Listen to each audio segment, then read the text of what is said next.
Leah from Aunt Em's Quilts and Em's Scrap Bag, and today I'm going to show you how to make these fun Scrappy Plus blocks. You can stash them, you can frame them, you can stagger them.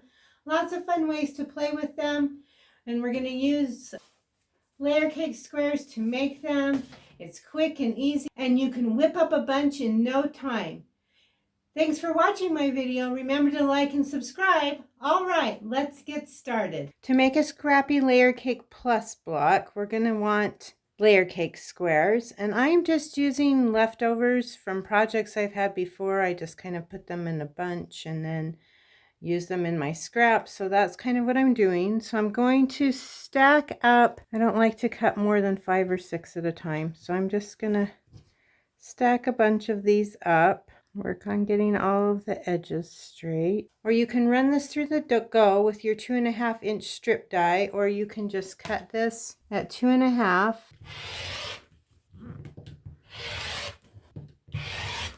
Then we're going to mix and match our strips to get a set of 3. And we'll sew those together. So you'll end up with what looks like this, and we're going to press away from the center.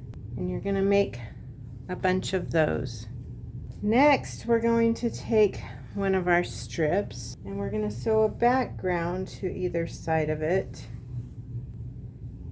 And we're going to do that with a bunch of them. So when you do these ones, you're going to press toward the center. So we'll have stacks of strip sets that look like this, and we're going to take them and then we're going to cut these into 2.5-inch sections. I like to line up the lines, so there should be 2 inches here along the lines. It just keeps things square.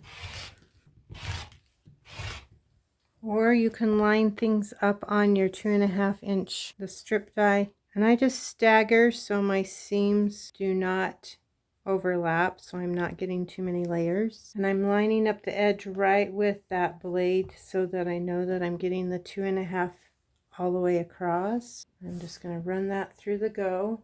So once we get all of these done, we're going to take a strip set that has the 3, and we're going to put one that has the background on the top and the bottom, and we're going to sew that into a block. And that will finish your Scrappy Layer Cake Plus block, and you're just going to rinse and repeat.